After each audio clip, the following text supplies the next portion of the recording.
जब वह अंतिम श्वास निकले तो गुरु मुख से नमो अरियंताणम नमो सिद्धाणम सुनने को मिल जाए।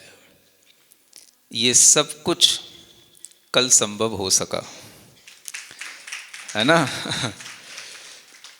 आप सोचो कि वहाँ से आना हुआ, है ना। समय भी कितना साथ देता है जब पुण्य साथ होता है तो, है ना।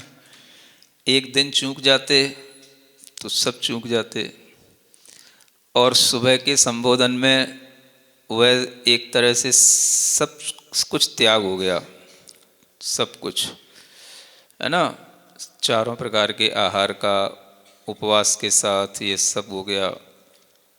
और सामायिक पर बैठने से पहले, है ना, मन में थोड़ा सा विचार आया कि क्या चल रहा है, देख लिया जाए, पूछ लिया जाए। तो वो सामायिक का समय 12 बजे होता है, उस समय पर कहीं और जाने का मन नहीं होता। लेकिन अभी जब देखा था तब 9 बजे 9:30 बजे तक तो देखा, उसके बाद 2-2.5 घंटे में क्या हो गया, थोड़ा और देख लें। तो ये विचार आया और देख लिया, और देखते देखते वहाँ पर देखा तो स्थिति ऐसी ही थी। तो करते करते वो जो है 12:30 बजने तक वह आधा घंटा ही था। समझ आ रहा ना।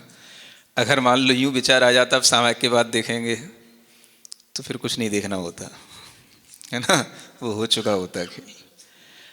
तो जीव का ये पुण्य होना कि वह जो है उस समागम को प्राप्त कर ले जिसके लिए उसने भावना की है ना।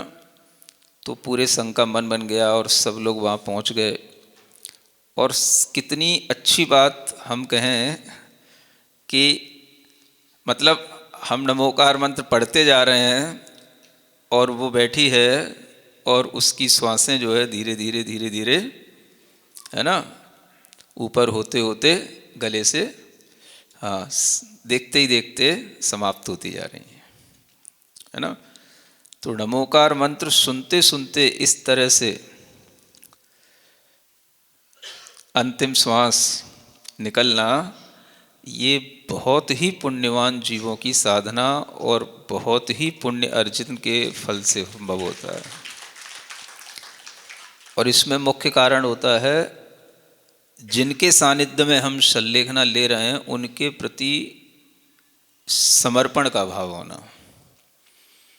जिन जीवों में समर्पण अच्छा होता है उनके लिए योग अयोग अपने आप बन जाता है। ये सबसे बड़ी चीज़ होती है।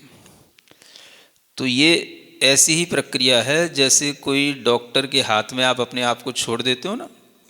अब आप देखो, आप जानो, फिर डॉक्टर जो भी करता है उसमें आप क्वेश्चन मार्क नहीं लगाते। समझ आ रहा ना कि भाई ये इंजेक्शन क्यों, ये ड्रिप क्यों, ये ऑपरेशन क्यों, है ना। अब जो कुछ डॉक्टर करेगा वो आप उसको सिर्फ देखते हो।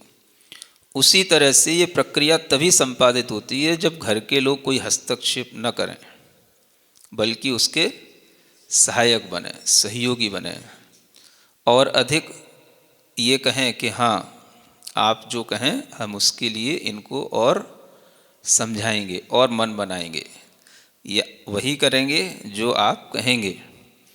इस तरह का जब समर्पण होता है तभी जो है कोई चिकित्सक किसी की चिकित्सा कर पाता है, और उसी तरह से कोई भी संलेखना जिसके सानिध्य में ली जाती है वह निर्यापक भी उस छपक का उद्धार कर पाता है। तो इस तरह की जो प्रक्रिया होती है इसमें जो परिवारजन के लोग होते हैं वो बहुत सहयोगी बनते हैं। मुख्य रूप से जिनको घर में रह कर के या गृहस्थों की जिस तरह से जो है ना आराधना होती है तो उसमें उनको ही साथ में रहना है। तो परिवारजन के लोग भी इसके अंदर एक बहुत अच्छी भूमिका अदा करते हैं, है ना।